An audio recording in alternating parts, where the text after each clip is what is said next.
Hi, and welcome to our virtual coaching session today, all about generating cash flow, which is the number one priority for new business owners.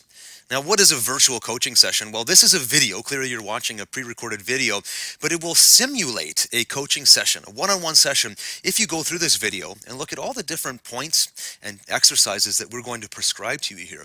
It's effectively like you're being coached through the initial phases of what it takes to start generating cash flow in your business. Now, I'm going to be speaking to you from one of a couple of perspectives here. So hopefully you fall into one of these two buckets. And even if you don't, I think you'll still get value out of some of the discussion points here.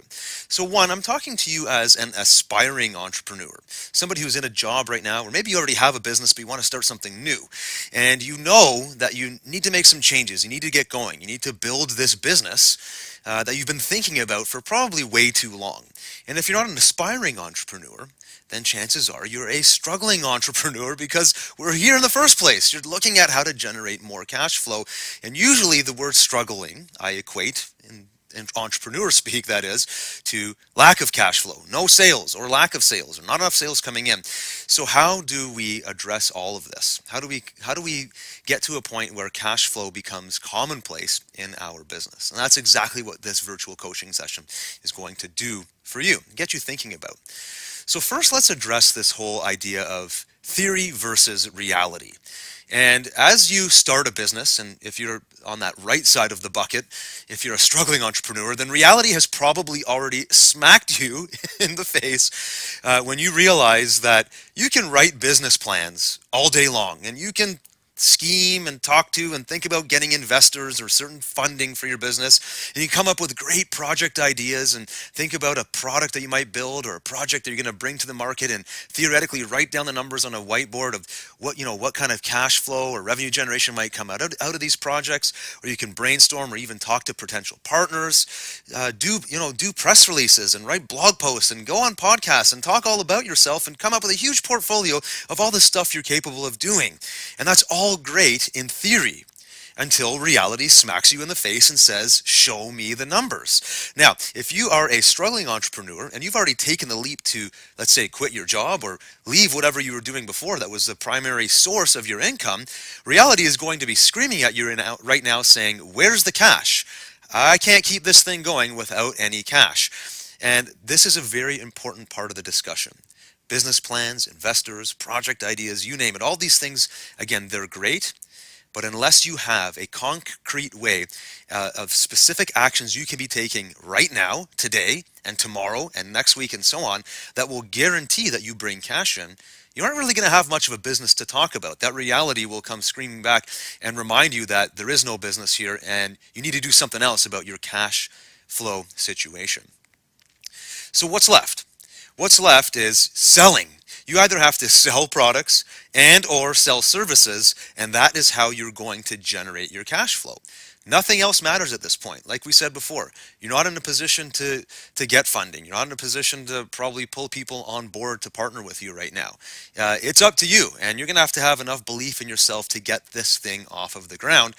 Now, if we think about that a little bit deeper, let's say you are the aspiring entrepreneur. Earlier on, I had those different buckets. If you're on the left side there, that aspiring entrepreneur, well, if you're pretty new to the game here, then chances are you probably don't even have a product yet to sell, right? Building a product requires usually quite a bit of time and definitely some money, at least to put it in a perspective that people are willing and ready to buy it. So if we look at products and services as your primary source of cash flow, then what's really truly left is this red circle on the right, and that's your services, your time, your skills, your knowledge. You have something in you that's valuable, that's sellable. How do you translate that into services? And then how do you translate that into cash flow in your business? And that's where this whole discussion needs to go at this point. So your first job is going to begin to build a list of your marketable skills. Now, if you look up on the slide right now, I've got a bunch of bullet points, 8 in total, of different marketable skills that I've seen, and I'm sure you've seen, among any person who's held a job in some kind of industry, be it corporate or sales or retail, whatever. And these are fairly widely popular marketable skills, writing and research, speaking, training, programming, technical type of backgrounds or design and graphics, leadership and management. That's a huge skill, being able to just manage multiple projects. Customer service is massive these days, or even the ability to mentor and counsel people. Audio, video, when it gets onto the web and starting to translate skills that way. All of these are just examples that might trigger you in your mind to start thinking through, okay, yeah, I do have some of these particular skills and I have offshoots of these skills. And when you think about it, if you take those particular ideas and package them up as services to a particular company that needs help in one or more of these areas, that is worth money. And simply, you have to put your services, your offer of your services in front of the right people, and before you know it, you will be generating cash. And that's kind of what brings us to this next piece here. It's the cash flow exercise number 1, where you're going to sit down, pause this video, and make a list of your marketable skills. We have a worksheet that goes with this video, and that's sort of how this is a virtual coaching session, is we want you to watch this and then take action on the exercises. And you want to give yourself as much time as you need here, but really dig deep and think about your past X number of jobs. I don't know how long you've been working, whether it was 5 years or 20 years or more. Think about all the different roles that you've held and the different priorities and different responsibilities that you've had to keep throughout your different, your jobs and your career path so far. Obviously, that's worth money because somebody was willing to pay you for your time to come in every day and do these things. So you know what you're doing, but you need to realize that in your own mind and then start mapping, which we're going to do in a little while, start mapping these skills into services that you can begin to sell. So take some time right now to do cash flow exercise number 1, and then you can come back to this video. All right, so now we are moving on to the next piece of the puzzle here, which is get sold on selling. And there's a little subheader there if you can read it. How quickly can you translate your marketable skills into cash? That's what this whole discussion is about, right?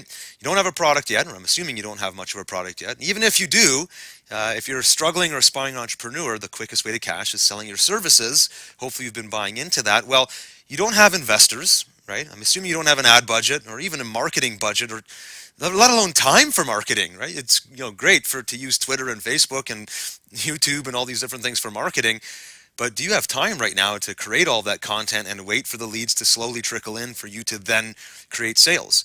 I'm going to go out on a limb here and guess that the answer is no, that you need to generate cash sooner than that. And so it's time for you to realize that you got to sell yourself on the fact that you need to be the one that sells. So what's left is this cash flow exercise number 2, and it's you have to be the one to hustle and sell yourself. And this is a very key exercise here because this usually is where we uncover a few hang-ups, maybe some personal mental roadblocks that you might be battling. And I've actually thrown in a couple of caveats here, a little note or two about exercise number 2. And I want you to consider these things before you really pause this video and dive into the exercises.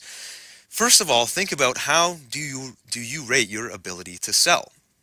It's a really, really important question, especially if you're an aspiring or a struggling entrepreneur. Selling is the key to generating cash, which is the lifeblood of your business. But if you can't sell, that's an issue. So take a look at that, but take an honest look and rate your ability to sell. But more importantly, if you look at the second one here on the screen, how do you rate your fear of selling and spreading the word about what you do? See, it's okay that if your ability to sell isn't great, but if you have a fear or a hang-up around selling that's going to prevent you from practicing selling and getting better at it, which is the only way to get good at something is practicing it, right? If you have a built-in fear that's going to prevent you from even trying, now we're dealing with a much bigger issue here. And if we're going to be selling services, or if you're going to be selling services, and that fear is going to be blocking you, then the cash flow problem that we're trying to resolve here in this video simply won't be taken care of, and you're going to be in a lot more trouble than you probably want to admit at this point. So go through the exercises in the worksheet dealing with exercise number 2 and really take a look at your ability to sell.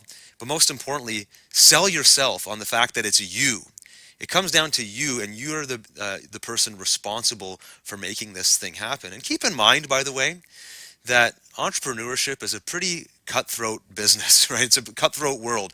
It will weed out the people that are not willing to fully commit. And so if you can't get around your fear of selling, if you can't bring yourself to be the type of person who spreads the word and lets people know that, hey, I've got some value to deliver here and I'm open for business, come and hire me, then you'll be weeded out and somebody else will take your place. And that's just how it goes. So you need to make the decision that you are not going to let that stop you and you are going to commit to it. And that's what this exercise is all about, making sure that you stick with it and that you are committed for the long run. So go ahead and do exercise number 2 right now.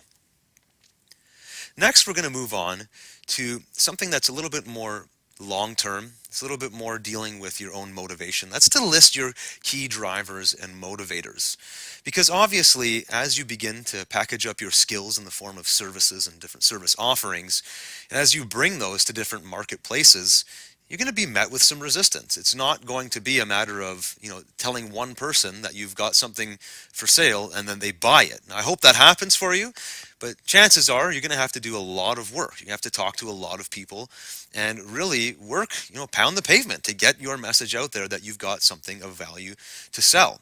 And so what's going to keep you going through all these tough times? And not only that, it's not just making the sale, then it's actually completing the work, right? If we're talking about filling services here, you're going to get paid, but then you got to make sure you do a good job and do well by your client that's hired you.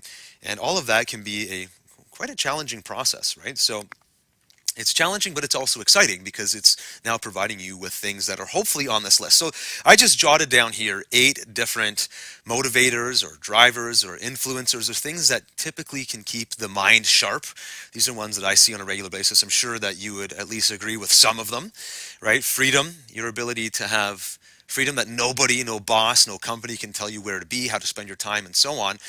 That's up to you, and that's really the ultimate calling of an entrepreneur. Is they're driven by freedom, and they're not so concerned of the security of a paycheck. They're more driven by the fact that they need to be free. Is that you? Or do you have some other drivers? Maybe you're doing this for your family because you want to control the time that you spend with your family and the time that you work and the divide between the two. Or that maybe you don't trust the job you're in right now or the long-term viability of it, and maybe you'd rather roll the dice on yourself and say, you know what, if I start a business and get good at building companies and controlling my own wealth creation, that's going to give my family a better chance for success in the long run. Creative expression is another big one. Sometimes you need to start your own business in order to fully express who you are. You can't necessarily do that under a corporate umbrella or under the existing company that you're in. I'm not saying you can't, but in some cases it hinders you. Maybe that's a motivator for you to be in business for yourself. Individuality is another big one. Money's a big one, right? If you're in a job where you're going to be capped by the amount of money you make, it's literally a hard cap ceiling, and that's the reality for a lot of people. Well, what do you do if you want to make more? You start your own business. Then the sky is the limit at that point. How well can you sell and grow your company? Maybe you want to feel more passion for what you do or have more control or power. And I'm not just talking about power because you're rich and wealthy and you can hire people to do everything for you, but just the personal power of knowing in your heart, in your spirit, in your soul as a person that you were able to create a company and you were able to build a business and by the sweat of your own brow, build up your own success. You didn't rely on anyone else. And that motivates a lot of people. Does that motivate you? Does that need to be something that you keep at the top of your mind to keep you driving through all of the tough times that are inevitably going to hit? And especially if you're on the right side of my 2 buckets at the beginning, if you're a struggling entrepreneur, these things can help you through what you're going through right now until you can get some of that cash flow coming in. And that brings us now to cash flow exercise number 3, and that's to make a list of your key motivators. And again, I have a worksheet exercise that you can pause in a second here and go through, but what are they? What are your key motivators? Are they verbatim what I had on the previous slide, or are there other things driving you here? Things that you can remind yourself of on a daily basis, or some cases it's going to be an hourly basis if you're going through a tough time right now. You need to keep these motivators at the top of mind as your reason why you're doing what you do. Is your reason why that you're going to persist with this and you're going to build a successful business and not kind of cower back into the old way of doing things. You are going to make it happen. Plenty of other people have successfully built businesses, and you can too by following through on this cash flow generation exercise that we're doing right here through this coaching. So just like before, take some time right now to pause this video and go through the worksheet we've included for cash flow exercise number 3. And when you've done that, you can return back to the video here for the last point. So, moving on. Now, we're going to talk about the fourth and final point here, and that is the idea that when you do all of the stuff we've talked about so far and you go through the worksheets and you take action on what we talked about, you're basically getting paid to build your business.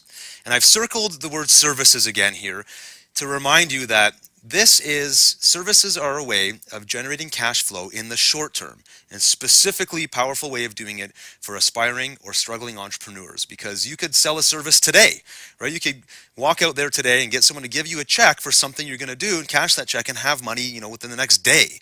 That's real. That's actual money that you can make if you have the ability to go and do that, and if you have the motivation to go and do that. However, over the long run, you don't want to only be selling your services personally. You want to be thinking about the long-term growth of a business. Now, there are plenty of services organizations, services-based companies that are larger, and that's fine because they're built on the collective efforts of many service providers.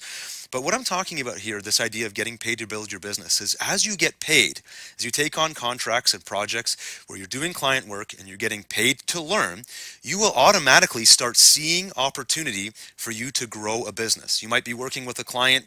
We talked about earlier about tech skills or programming skills.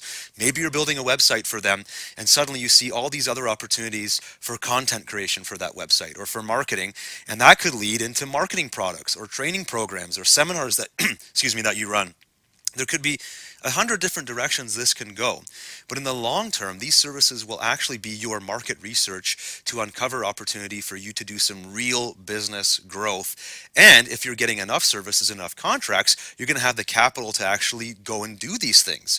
You're going to have some money to build products. You're going to have some money to hire people to grow a bigger services organization or to create websites that become like middleman businesses where you're connecting buyers and sellers together and you're taking a cut on that. Who knows what your business can grow and evolve to?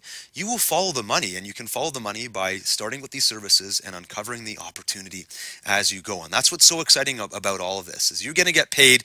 Like I said earlier, if you have the motivation, you can get paid tomorrow if you go and start selling your services right now.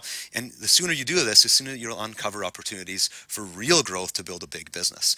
And that brings us to the fourth and final exercise here, cash flow exercise number 4. And this is more of a long-term exercise. You want to be making an evolving list of opportunity. And I have a worksheet where you can do this as well. The word evolving list basically means this is a list that you keep on the go. You might want to use an app like Evernote. I suggest this all of the time because it's a great app. You can run it on your mobile device or on the web or on your computer. And as you take on services opportunities, as you're getting paid, you're getting cash flow for your business, as you see opportunity, as you get ideas, you wake up in the middle of the night, you're having a shower, something hits you in the head and it's like, hey, I can do this. I can turn this into a monetizable opportunity in my business. Write it down. Because as you bring in more cash, you'll actually be able to execute on some of these ideas and test them out. And some of these